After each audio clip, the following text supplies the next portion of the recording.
목사님 봉독하신 에베소서 1장 17절에서 19절 말씀으로 믿음 생활을 어떻게 해야 하나요? 같이 한번 해보겠습니다. 믿음 생활을 어떻게 해야 하나요? 믿음 생활을 어떻게 해야 하나요? 네, 할렐루야. 지금은 천국에 가셨지만 몇 년 전에 한국의 최고의 지성이라고 불리던 전 문화부 장관 이어령 박사가 예수를 믿고 세례를 받은 것이 텔레비나 방송에서 큰 화제가 되었습니다. 이전엔 그분은 기독교에 대한 비판적인 글을 많이 써왔어요.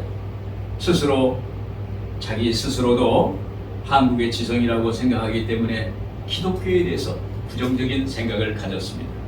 그랬던 그가 어느 날 예수 그리스도를 영접하여 구원받고 하나님의 자녀가 된 것입니다. 여러분, 그가 예수님을 믿게 된 이유가 무엇일까요? 그것은 그의 삶에서 광야를 만났기 때문입니다. 또 그의 삶에서 불병을 만났기 때문입니다. 그것은 미국에서 변호사였던 딸이 암으로 투병 생활하다가 끝내 소천을 했습니다. 그리고 손자까지도 자폐증을 앓고 있었을 때 할아버지로서 아무것도 도와줄 수 없었습니다. 이 같은 광야 같은 삶에서 그는 무기력한 자신을 깨닫고 마침내 하나님의 존재를 인정하게 되었고 하나님의 믿게 되었던 것입니다. 이어령 박사께서 예수님을 믿게 된 이유에 대해서 인터뷰를 했는데 이렇게 말했습니다. 세상에서 절망해보지 않은 사람은 절대로 하나님을 믿는 믿음을 가질 수 없습니다.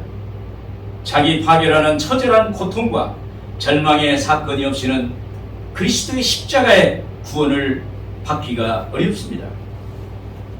쉽게 표현하면 사람이 절망과 아픔이라는 과정을 통과하지 않고는 절대로 하나님을 믿을 수 없다라는 것입니다.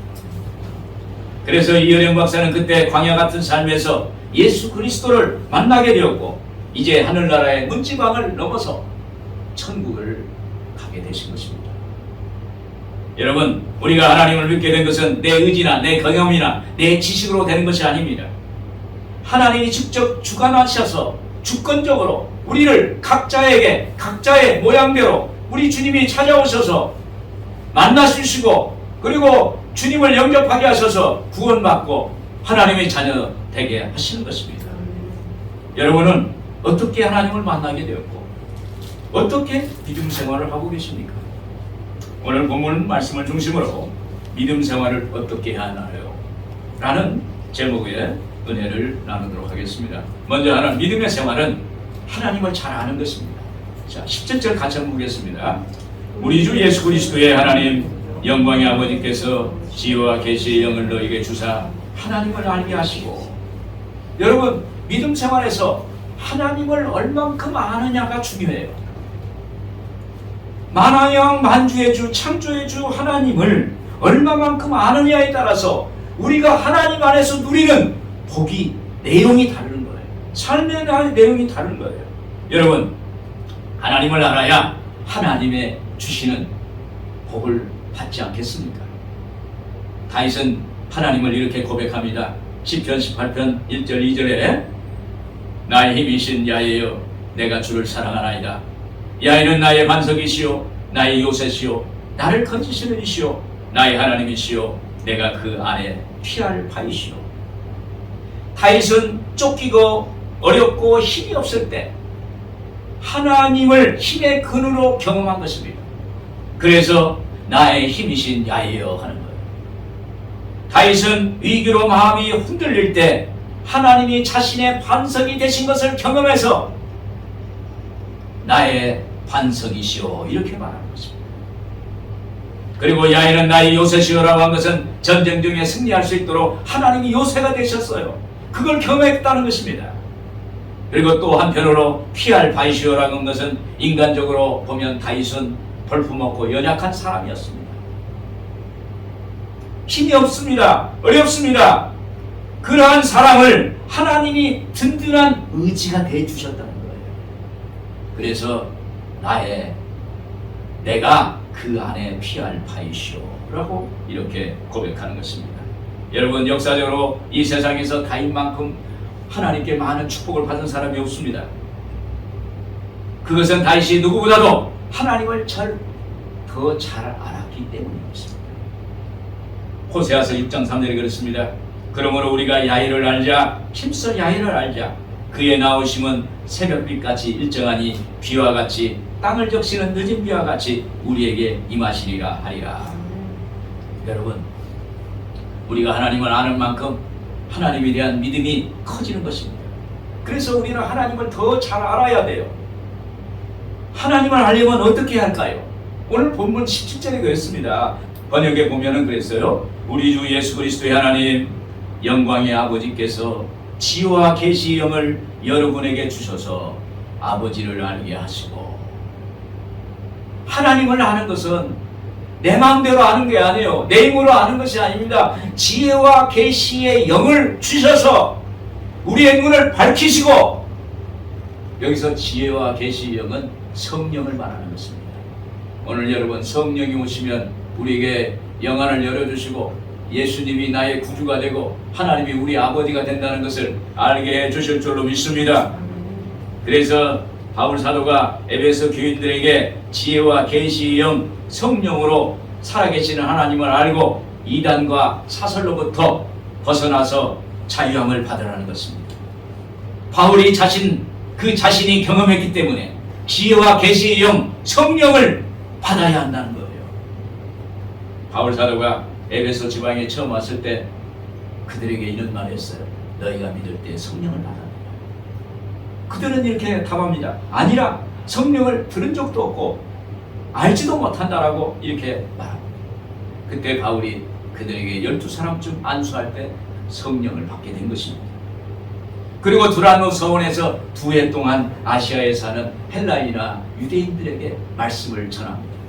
그때 그들이 그 말씀을 받은 사람들, 그 말씀이 그들에게 들려진 사람들이 변화되었어요. 하나님을 알게 되었어요. 그러자 바울의 손이 가는 곳에 병자가 낫습니다. 문제가 해결을 받습니다. 그리고 바울의 몸에서 손수건이나 앞치마를 가져다가 병든 자에게 얹으면 병이 나가고 귀신도 물러가는 역사가 나타나는 기적이 일어나게 된 것입니다. 왜 이런 일이 일어날까요? 그것은 지혜와 계시의 영, 성령이 맞아 그들에게 하나님을 알게 됐기 때문에. 할렐루야. 하나님을 알면 기적이 일어날 줄로 믿습니다. 하나님 만나는 순간에, 하나님 아는 순간에, 하나님을 깨닫는 순간에 그때 하나님이 역사하시는 거예요. 그때 하나님 만나주시는 거예요. 하나님과 우리가 접촉이 되는 거예요. 그래서 그때 기적이 일어났습니다. 여러분, 우리는 하나님의 중재를 통해서 하나님을 만납니다. 그럴 때 비로소 하나님을 우리가 제대로 알게 되는 것입니다. 고린도전서 12장 3절에 성령으로 아니하고는 누구든지 예수를 주시라 할 수 없느니라. 성령님은 예수님이 우리의 주님이심을 증거해 주세요. 야훼 하나님이 우리의 아버지가 된 것을 알게 해주세요. 그 다음에 고린도전서 2장 10절에 그랬습니다. 오직 하나님이 성령으로 이것을 우리에게 보이셨으니 성령은 모든 것 곧 하나님의 깊은 것까지라도 통달하시니라. 하나님, 성령은 하나님의 모든 것을 알고 계세요. 그래서 성령이 우리에게 하나님을 알게 해주시는 것입니다. 바울은 에베소 교인들에게 다시 어게인 하자. 내가 너희들에게 처음 방문했을 때 믿을 때 성령을 받았느냐? 그리고 두란노 서원에서 2년 동안 2해 동안 너희에게 말씀을 전할 때 그때 성령을 알게 되었지 않느냐? 받았지 않느냐? 성령을 통해서 기적이 일어났지 않느냐? 하나님을 알았지 않느냐? 그걸 다시 어게인 돌아가자는 거예요. 그래서 바울이 처음 너희가 성령 받을 때 성령 받아서 이제 다시 한번 받아서 하나님을 더 알기를 기도하라, 이렇게 말하는 것입니다. 오늘 여러분, 하나님의 성령을 더 알기를 기도하기를 바랍니다. 성령 받아서 하나님 알기를 기도하기를 예수 이름으로 축원을 드립니다. 또 바울 사도가 자신의 경험을 생각하면서 하나님의 지혜와 계시의 영, 성령을 받았을 때 바울 자신이 사람들에게서 난 것도 아니요 사람으로 말미암은 것도 아니요 오직 예수 그리스도와 예수를 죽음에서 건지신 부활케 하신 하나님으로부터 사도가 되었다라고 이렇게 고백하는 것입니다. 갈라디아서 1장 1절에 그랬습니다. 사람들에게서 난 것도 아니요 사람으로부터 말미암은 것도 아니요 오직 예수 그리스도와 그를 죽은 자 가운데서 살리신 하나님 아버지로 말미암아 사도된 바울. 오늘 여러분 이것을 우리에게도 적용할 수 있습니다. 오늘 우리도 사람에게서 난 것이 아닙니다. 예수 믿으면 하나님 자녀된 거예요. 하나님으로부터 난 사람이 되는 거예요. 회복되는 것입니다. 사람으로부터 난 것이 아닙니다. 그리고 사람으로부터 말미암은 것도 아니고 오직 예수 그리스도, 예수를 죽은 자 가운데서 살아나게 하신, 부활케 하신 하나님으로부터 났다는 것을 말하는 거예요. 여러분 이것이 바로 복음이에요. 이것이 바로 복음이에요. 예수 믿으면 이전 것은 지나갔으니 보라 새 것이 되었도다. 이전 것은 다 지나갔어요. 이 예수 믿으면 하나님이 자녀 됐어요. 그래서 새로운 존재가 됐다는 것입니다. 이것이 바로 성령께서 우리에게 하시는 일입니다. 여러분 예수님을 구주로 영접한 모든 사람은 기도하면 지혜와 계시 영을 하나님께서 주십니다. 내가 하나님께서 난 하나님의 자녀요 하나님이 부르신 각자의 사망이 있는 그러한 사람이라는 것을 깨닫게 하시고 알게 하시는 것입니다. 그때 하나님에 대한 믿음이 생겨요. 그때 하나님의 믿음을 생기니까 세상을 이기는 역사가 나타납니다. 오늘 여러분 우리가 하나님을 알면 하나님이 우리의 구원의 길이요 치료의 길이요 응답의 길이요 축복의 길이라는 사실을 알게 될 줄로 믿습니다. 오늘 여러분에게 이러한 하나님이 여러분들에게 놀라운 그러한 하나님을 알게 하시는 계시형, 지혜와 계시형을 받아서 그래서 하나님을 아는 여러분들 되기를 주님의 이름으로 축원을 드립니다. 또한 믿음의 생활은 자신에 대한 하나님의 부르심의 소망을 알아야 되는 것입니다. 18절을 한번 보겠습니다. 너의 마음의 눈을 밝히사 그의 부르심의 소망이 무엇이며.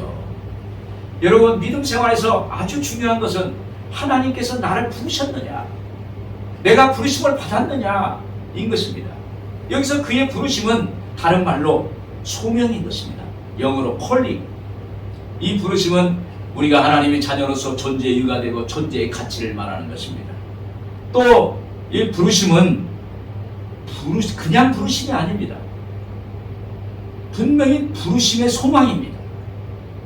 왜냐하면 우리의 구원은 단순한 부르심이 아니라 소망이 있는 부르심이기 때문입니다. 할렐루야.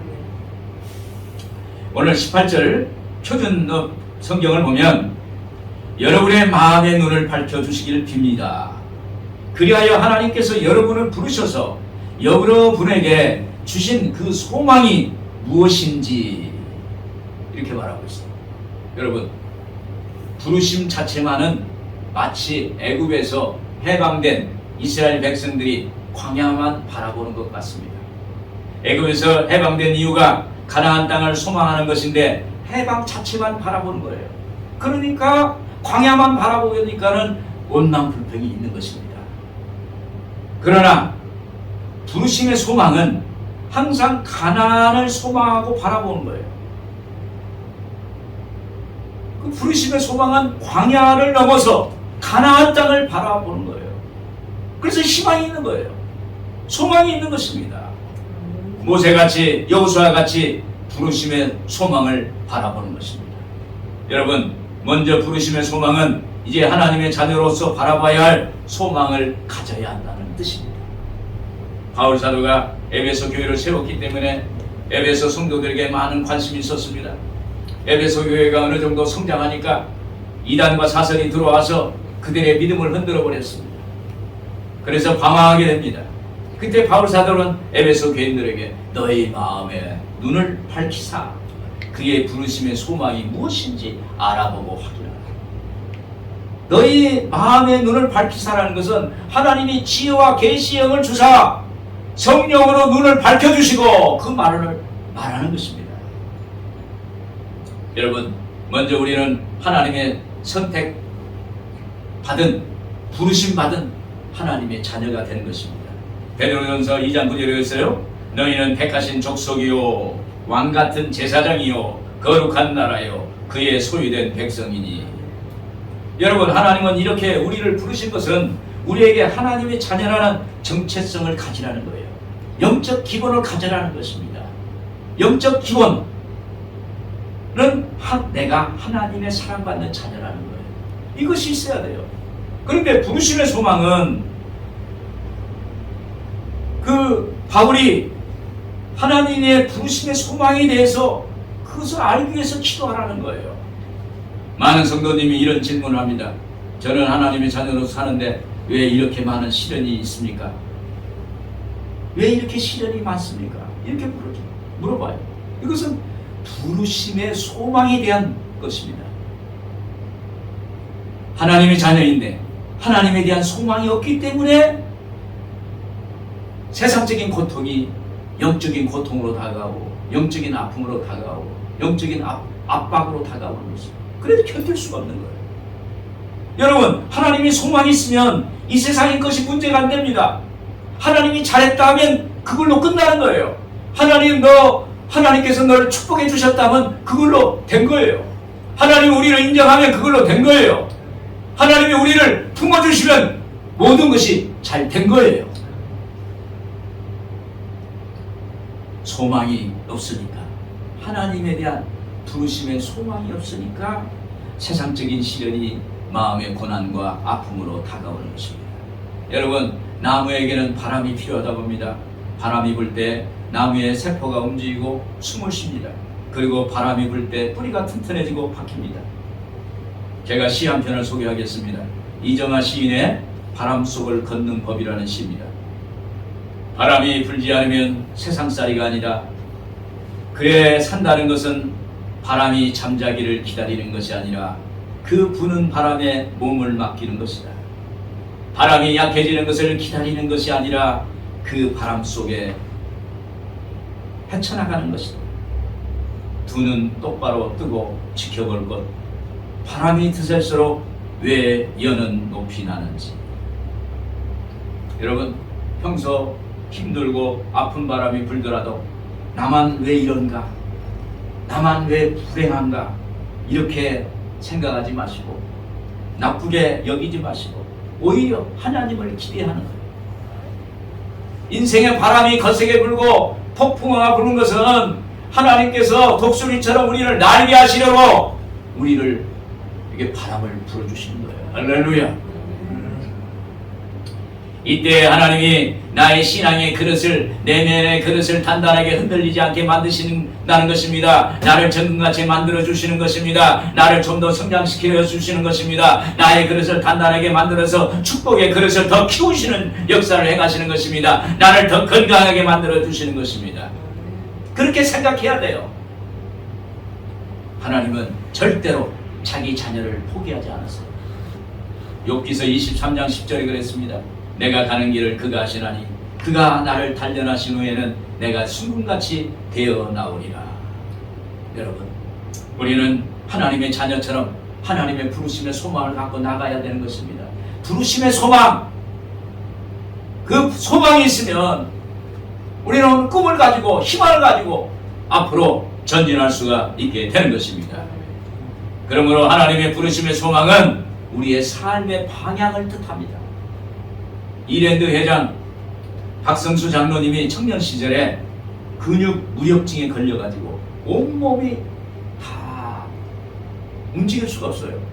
근데 단지 하나 움직일 수 있는 게 뭐냐면 눈동자만 움직일 수 있어요. 눈동자만. 그래서 이분이 자기가 할 수 있는 것은 들어누워서 책 보는 것밖에 없어요. 그래서 많은 책을 봤답니다. 그런데 아무리 많은 책을 봐도 만족이 없어요. 그러다가 성경책을 여러 번 읽게 되었는데 거기서 자신의 삶에 대해서 하나님이 나를 어떻게 부르셨는가를 깊이 생각하고 기도하게 되었답니다. 그때 박 장로님은 기도하다가 이런 응답을 받았습니다. 자기는 기업을 통해서 선교하도록 하나님이 부르셨다는 것을 알게 되었답니다. 그래서 이 박 장로님은 비전을 신앙으로 철저히 훈련된 CEO 200명을 키워야겠다. 그리고 정직하게 물건을 만들어 싸게 팔겠다. 기업을 통해서 예수 정신을 실천하겠다. 이러한 결단을 했는데 그 결단을 가지고 열심히 사업을 해서 지금의 오늘날 이랜드 그룹이 되었다는 것입니다. 여러분, 하나님의 부르심의 소망을 갖기를 주님의 이름으로 축원을 드립니다. 저 같은 목사는 부르심의 소망은 주의 종으로 부름을 받아서 하나님께 영광을 드리는 것이 하나님의 소망이에요. 그리고 어떤 분은 행정관료로, 어떤 분은 기업가로, 사업가로 부르심의 소망이 있는 것입니다. 그분들은 관료로서, 행정관료로서, 그 다음에 기업가로서, 사업가로서 많은 성과를 나타내서 하나님께 영광을 돌리고 예수 그리스도의 이름을 드러내고 예수 그리스도의 정신을 구현해내고 실천하는 것이 바로 하나님이 부르심의 소망인 것입니다. 어떤 분은 교사로, 어떤 분은 교수로, 어떤 분은 의사로, 어떤 분은 의료인으로, 전민족으로 하나님께서 부르심의 소망이 있는 것입니다. 여러분, 부르심의 소망을 쫓아 살아가는 것이 이것이 바로 믿음 생활입니다. 오늘 여러분들에게 믿음 생활 잘하는 여러분들 되기를 주님의 이름으로 축원을 드립니다. 끝으로 믿음 생활은 하나님이 주신 기업의 영광의 풍성함을 알아야 합니다. 18절 하반절 보겠습니다. 성도 안에서 그 기업의 영광의 풍성함이 무엇이며, 표준 세번역을 보면 하나님께서 성도들에게 주신 상속의 영광이 얼마나 풍성한지, 바울은 에베소 교인들에게 한 걸음 더 나아가서 하나님께 우리를 위하여 준비하신 기업의 영광스러운 풍성을 알게 해달라고 기도하는 것입니다. 여기서 기업이라는 말은 상속, 유업이라는 말과 같습니다. 신약에서는 교회가 하나님의 기업으로 묘사되어 있습니다. 결국 하나님의 기업은 하나님의 기업이 되는 우리라는 거예요. 할렐루야. 오늘 우리는 하나님의 기업이 되는 줄로 믿습니다. 하나님은 자녀된 성도들에게 하나님의 기업, 하나님의 상속을 받도록 예비하셨습니다.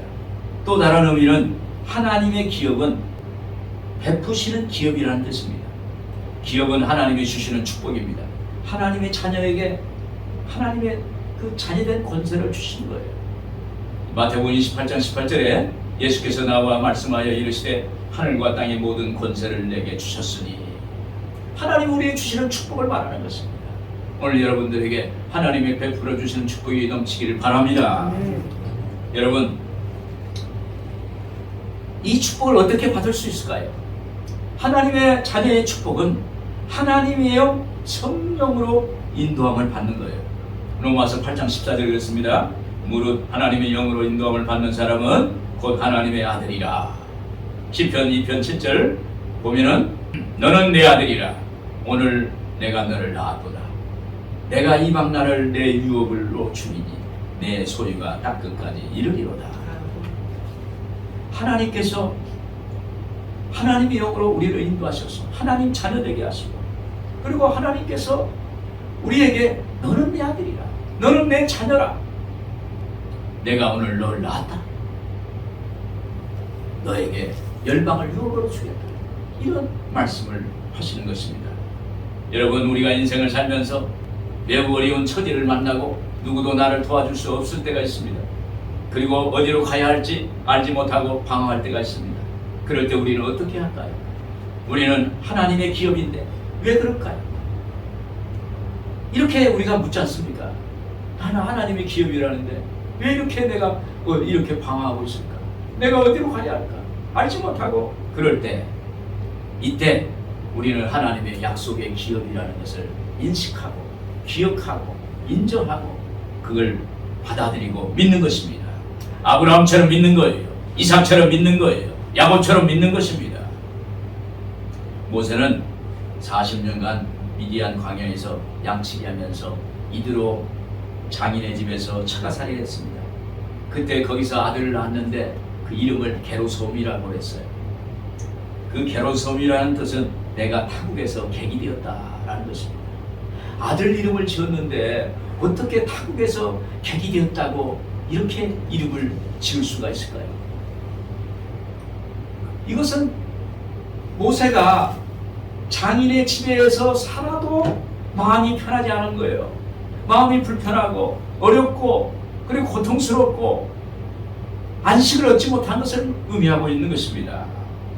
그래서 오죽하면 아들의 이름을 내가 타국의 객이 되었다라고 지었을까요? 왜 이렇게 말할 수 있을까요? 이것은 그가 하나님의 존재를 알지 못하고 하나님의 기억을 알지 못했기 때문입니다. 그런데 모세가 나이 80세가 되어서 어느 날 호렙산에 올라가다가 중턱에서 가식떨기 속에서 불이 타오르는 것을 보았습니다. 거기서 하나님을 만났어요. 출애굽기 3장 6절에 그랬습니다. 나는 내 조상의 하나님이니 아브라함의 하나님, 이삭의 하나님, 야곱의 하나님이라. 내가 애굽에 있는 내 백성의 고통을 정령히 보고 그들의 간역자로 인하여 부르짖음을 듣고 그 우고를 알고 내가 내려가서 그들을 애굽인의 손에서 건져내고 그들을 그 땅에서 인도하여 아름답고 광대한 땅, 젖과 꿀이 흐르는 땅에 이르려 하노라. 모세는 그 순간 하나님께서 이스라엘 백성들의 고통을 보고 듣고 알고 계셨다는 것에 놀랐습니다. 하나님이 보고 듣고 알고 보셨다는 거예요. 그걸 그래서 감격하기도 하고 깜짝 놀랐을 거예요. 그리고 하나님이 모세 자신에게 음성으로 말씀하셨다는 것을 그것이 놀랐어요. 또 하나님은 선택받은 이스라엘 백성과의 약속을 잊지 않으시고 기억하시고 이루시는 분이라는 것을 알게 된 것입니다. 하나님은 자기의 기업인 우리를 잊지 않으세요. 할렐루야. 오늘 우리를 하나님의 손바닥에 쓰시고 기억하시고 우리를 보시고 아신다는 사실을 믿기를 주 이름으로 축원합니다. 또한 하나님의 자녀의 축복은 약속의 말씀을 통해서 주십니다. 구약에서 보면 쉐마, 야 이스라엘이여 들으라. 구약에서는 쉐마라가 많이 나옵니다. 이스라엘이여 들으라. 계속 강조하십니다. 이것은 하나님의 약속의 말씀을 듣고 마음판에 새기라는 거예요. 오늘 여러분 하나님 말씀을 듣고 마음판에 새기면 하나님의 유업을 받게 될 줄로 믿습니다. 신명기 28장 1절에 있습니다. 내가 내 하나님 야훼의 말씀을 삼가 듣고 내가 오늘 내게 명령하는 그의 모든 명령을 지켜 행하면 내 하나님 야훼께서 너를 세계의 모든 민족 위에 뛰어나게 하실 것이라. 여기서 그랬잖아요. 하나님 말씀을 삼가 듣고 내가 명령한 그 명령을 지켜 행하면 하나님께서 내게 세계 뛰어난 민족이 되게 해주실 것이다. 하나님의 축복의 기업이 된다는 것입니다. 여러분 하나님의 약속의 말씀은 그 자체가 축복입니다. 말씀을 자꾸 들으면요 말씀이 우리 안에 영혼 속에 운행해서 우리를 자꾸 움직여줘요. 우리를 자꾸 부추겨줘요. 우리를 부추겨주면서 우리의 내면에 동기부여가 되고 내 안에 힘을 주니까 행동으로 나가고 실천하게 되고 나가서 역사하는 것입니다. 요한복음 6장 63절에 그랬습니다. 살리는 것은 영이니 육은 무익하니라. 내가 너희에게 이르는 말은 영이요 생명이라. 하나님 말씀이 영이라는 거예요. 말씀을 들으면 영이 자꾸 하나님의 영이 내 안에 들어와요. 하나님의 영이 내 안에 들어오면 내 안에서 계속 선한 일을 행하세요. 좋은 일을 행하세요. 할 수 있는 역사가 나타나요. 할 수 있거든 무슨 말이냐. 믿는 자에게 능치 못한 일이 없느니라. 그런 역사가 내 안에서 역사하시는 것입니다. 사랑하는 여러분, 믿음성 안에서 꼭 알고 실천해야 할 것은 약속의 말씀을 믿고 암송하고 묵상하는 것입니다. 그때 하나님의 역사가 나타나요. 1907년 미국 존스 선교사님 선교 보고한 내용이 있습니다. 그분이 하루는 아주 평범한 농부 교인이 찾아왔어요. 300리나 걸어서 왔습니다. 그 이유를 물었더니 자신이 성경 구절을 외웠는데 들려주려고 왔다는 거예요. 그래서 그는 마태복음 산상수훈을 한 절로 틀리지 않고 외웠습니다. 그래서 선교사님은 농부에게 이렇게 말했어요. 성경이라는 것은 외우는 것이 중요한 것이 아니라 말씀대로 실천하는 것이 중요합니다. 그랬어요. 그러자 농부가 이렇게 말합니다. 제가 성경 공부하는 법을 터득했는데 처음에는 말씀을 외우려고 애를 썼는데 안 되어서 성경 한 절 외운 다음에 그 성경 말씀을 가지고 이웃에게 찾아가서 그 말씀대로 실천했더니 말씀이 저절로 외워지더라. 할렐루야. 그 결과 자기의 삶이 달라지더라는 거예요. 그리고 말씀이 응답되고 기적이 일어났다는 거예요. 이것이 바로 하나님의 기업의 영광의 풍성함이 무엇인지 우리에게 보여주시는 거예요. 오늘 여러분, 우리는 하나님의 기업입니다. 하나님의 그 놀라운 축복받은 사람입니다. 오늘 그것을 기억해야 되는 거예요. 그것을 알게 해달라고 하나님께 기도하는 것입니다. 그렇습니다. 하나님 말씀은 약속의 자녀, 하나님의 기업인 우리에게 주신 것입니다. 그러면 하나님 말씀을 외우고 실천할 때 하나님은 약속하신 기업의 축복을 주시는 것입니다. 그리하면 우리는 이 땅에서도 아브라함의 복을 받게 되고 또한 우리의 인생을 다할 때 천국이 우리를 소유할 수가 있게 되는 것입니다. 결론적으로 믿음 생활은 하나님을 잘 아는 거예요. 하나님을 알아야 돼요. 진리를 알지니 진리가 너희를 자유케 하리라고 했습니다. 그리고 하나님의 부르심의 소망을 아는 것입니다. 그리고 하나님의 그 기업의 풍성함을 우리가 아는 것입니다.